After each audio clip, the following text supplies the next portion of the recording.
We're exploring careers in hospitality and tourism. Now, the sign outside of this place may say bakery, but they're not limiting themselves. They're exploring all kinds of ways to make people happy all over the country and right here in McCook. It's called Sanert's, and it's delicious. Oh.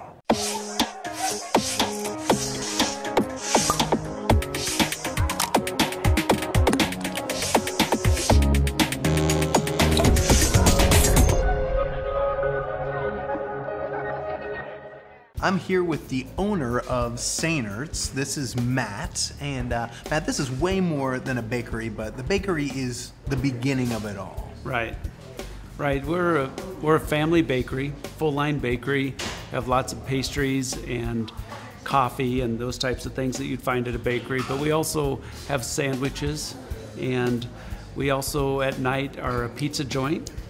So we do a lot of different things here. We also have a wholesale pizza crust business in the same location. So we do a lot of different things. One kind of cool fact about our pizza crust company, the training table at the University of Nebraska uses our pizza crusts. Oh. So that's kind of cool. There you go. And you haven't even mentioned the music venue yet. Right. You got that going on. It's just a ton of different things. But you came from a family of bakers. Right. I'm a fourth generation baker in Nebraska. So I'm the second generation in McCook. I grew up in the bakery, and then I left for about 10 years because I didn't know that I wanted to be a baker. Growing up in it, wasn't sure I wanted to do that. But once I went to college and kind of figured all that out, then I decided I wanted to live back in a smaller town like McCook. And I realized that owning a business would give me an opportunity to kind of use my own likes and dislikes and fashion it the way I wanted to make a bakery. So putting all that together was pretty fun, and it's been an interesting challenge. Yeah, some of the challenges is the bakery business has changed dramatically over the years. Definitely. When we first came back to the bakery, my wife and I, it was pretty much a typical bakery and with coffee. But over the years, we realized that we needed to do some things to change the bakery to make it profitable and to add to our community, add services that our community needed. So that's when we got into the sandwiches and catering and pizza crusts and music and all the cool stuff. That part of it was stuff that we saw a need in the community, and part of it was just stuff that we really like music and pizza. So obviously you have to keep the lights on, you have to make some money, but it seems like your vision is more than that.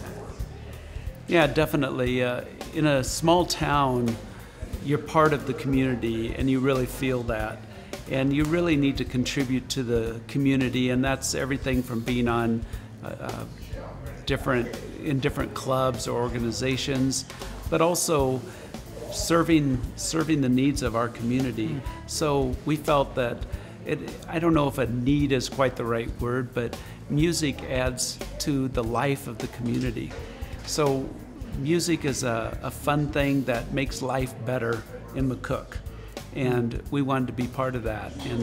And of course, pastries, or being part of a wedding, doing catering food, that's a need that our community needed, and so we wanted to fill it. Yeah, it sounds like a blast. I'd love to talk with someone who works here and get a better idea of what it's like from the inside. Okay, I've got just the person. Perfect.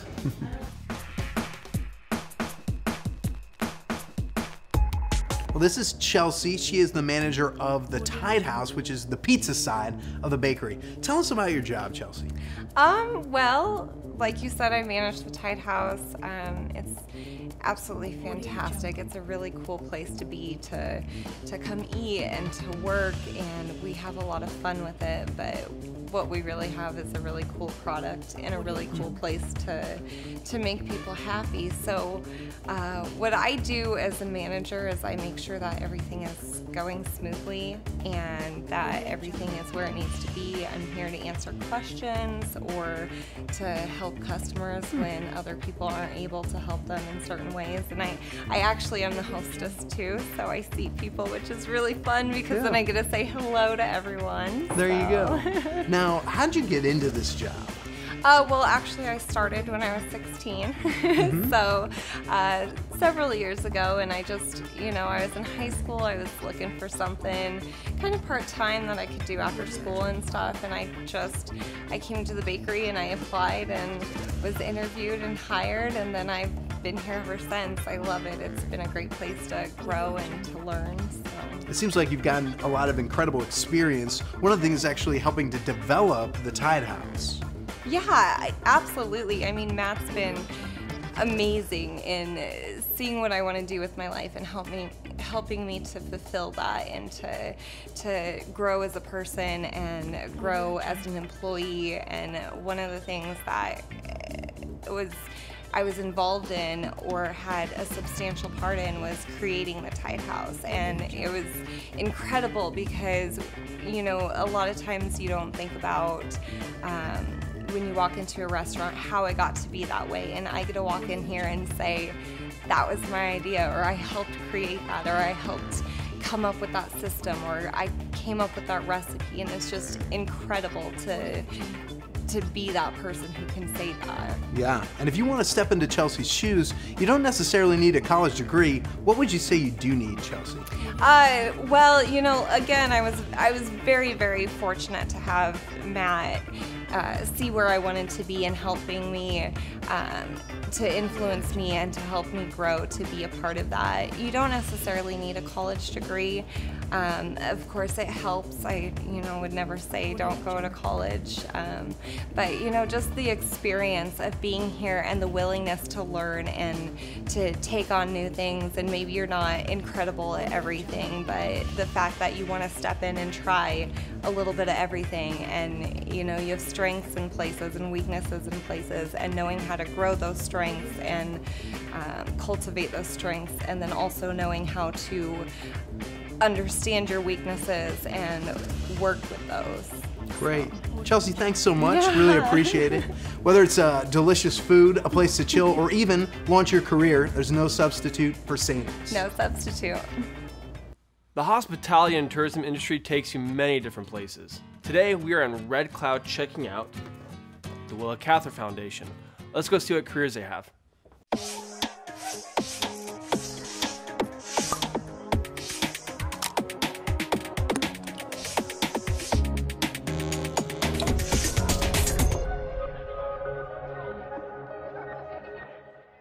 I'm here at the Willa Cather Foundation with Ashley Olson, and she is the executive director. What do you do on a day-to-day basis? Well, I work primarily very closely with our Board of Governors to oversee the growth and development of this organization. On a day-to-day basis, that involves management of our 13 staff members, both full and part-time positions, preservation and operation of several historic sites here in Red Cloud, programming at our Opera House, conservation efforts at a 612-acre prairie south of town, and operation of a bed and breakfast here locally. So what's your favorite part about all of that stuff? Well, I think the diversity of the work. There's a lot happening at this organization all the time. So no 2 days are the same, and we're involved in a lot of interesting initiatives, from historic preservation to arts programs to prairie conservation. There's a lot of interesting things happening here all the time. So you're from Red Cloud, and with the whole diversity and all things you have to do, is there something from high school that prepared you for this job specifically? I think just being involved in activities, whether it was sports activities, or I was very involved in our FFA chapter and an officer throughout high school, so that really helped me develop a lot of the leadership skills that I'm utilizing today in this position. So that was incredibly beneficial in a lot of ways. And did those experiences in high school push you to pick a certain major when you went to college? I chose to be a business major. I felt that that was something that I would be able to take in a lot of different directions. And so I had a lot of great experiences in seeking that degree. I received marketing experience, management, accounting, finance, communication, etc. It's a mixed bag, so I definitely am drawing on all of those. So what advice would you give high school students right now that are looking to do something, whether that's in tourism, hospitality? What advice would you give? Well, I would definitely make sure that you're getting some business experience, especially if you're looking to be in a management role. Some experience in finance is beneficial. Communication, and just meet as many people as you can in college and do as much networking as you can, because you never know where those relationships are going to help you down the road. So what's the most rewarding part about your job? Well, I think one of the great things about the hospitality and tourism industry is the people that you meet when you're on the job. And the Cather Foundation hosts over 10,000 visitors every year. So we've had, during my time here, visitors from all 50 states and several countries. So I love meeting those people. I love seeing them leave our facilities with a greater knowledge and understanding of the place that they're visiting, see how happy they are to be here and to experience these sites. Well, thank you so much, Ashley, for teaching me more about the Willa Cather Foundation and all you guys do here. Careers in hospitality are all about giving a customer an exceptional experience. You can get your start by cooking them a delicious piece of toast and maybe end up running your own restaurant. We're here in the capital city at a company whose one love is giving you the best chicken fingers you've ever tasted. There you go. Chicken, chicken, chicken, which combo are you picking? Welcome to Raising Cane's.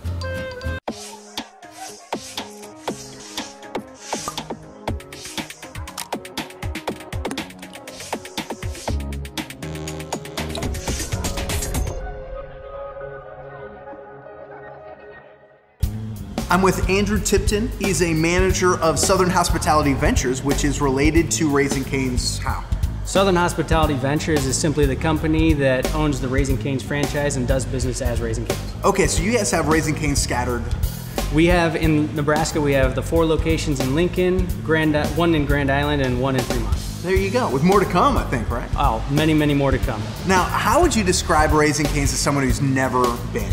Raising Cane's, it's a very simple concept. We have one thing, chicken fingers, and we do them better than anyone else. And it's really a lot of what makes Raising Cane's awesome is just our culture and the crew members having a great time and us getting involved in the communities that we serve. They value having a good time while you're working. Oh, it's part of what we do. We actually say what we do is fast, friendly, clean, and have fun. And the fun part of it is really part of everything that we do. There you go. Well, I'd love to talk to someone who works here. Can you set me up with somebody? Absolutely. Awesome.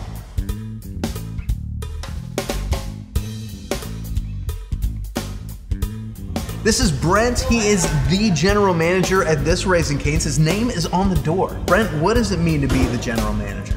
To be the general manager means that you are the one that lays down the standards for the restaurant. You're also the one that selects the crew for that environment that you want to create, and you're also the visionary behind the direction you want the restaurant to go in. And I think it's those three things that kind of blend together that really are the biggest role that you have as general manager of the restaurant. So you're working with people and then details. Tell me about the mix of that. Gotcha. Well, at the end of the day, working in a restaurant, especially in hospitality, you deal with people all the time, and so that's a huge part of your job. And so you definitely want to make sure you're constantly fostering those kind of relationships with the crew, but also with the guests. When it comes to the details, with a menu like ours, where it is so limited, the details really matter when it comes to the placement of the food, how you prepare the food, how it's presented to the guests. And so we're constantly looking for ways to really highlight those details, make sure the crew's aware of how they impact the customer experience overall. And how'd you get into this role? Well, it was definitely by chance. You know, I needed a job when I was 16, and my parents, they edged me on to apply everywhere. I did apply everywhere. I got hired at a couple places. I was about to start here at Cane's, and I was kind of reserved a little bit because I didn't really know much about it. No one in Nebraska knew what Raising Cane's was about, and so from that point, I actually went in after I was hired, and I did some paperwork with the owners, and Saw the menu, was a little worried. Came back the next week to do some training, and I was able to interact with the trainers, and they were just really passionate people. They had a lot of fun with what they were doing, and something that kind of hooked me into this life. And since then, I've been able to see kind of the background the restaurant has in terms of what is important to the restaurant and the direction they want to go in, and something that I've been able to kind of latch onto. What is it about Raising Cane's that made you want to pursue a career instead of just a job? I think the biggest thing that's helped me make that decision was the interactions I had in the restaurants on a day-to-day basis. You know, I'm an introverted person, and so it forced me to have to kind of overcome that and learn how to take on skills to be able to interact with people on a bigger level. And overcoming those things was a huge milestone for me, and it's allowed me to be very successful in this role, and I've been able to teach those things to other people. And that's just been a huge part of what's made me want to stay here, is just the things you can learn in this kind of environment are kind of unmatched. Since it's such a hands-on environment, you can definitely go to school and get trained and get the information you need for a lot of other roles, but this one, it's best, I think, to be hands-on. That's the kind of person I am. Now, I'd love to hear a moment that really illustrates what it's like to be a general manager. Okay, I think, a moment that would work really well would be just any day that's kind of crazy and chaotic, and that's most days, especially on the weekends, especially on game days. The energy, though, is really one of a kind, and it's so much fun when you're in that environment, but can be really chaotic. And I think, as a general manager and as a manager in general, you have to organize that chaos. You have to organize those people, and being able to organize those situations to make them go really smooth and to make them have a lot of fun. That's really where you get the biggest reward from your job. It's just the organization of those people in that moment. Wow, bringing order out of chaos. If you like something like that, a job like this could be the one for you. Brent, thanks so much for giving me the time. No problem. That's Raising Cane's, bringing deliciousness to your doorstep with that one love.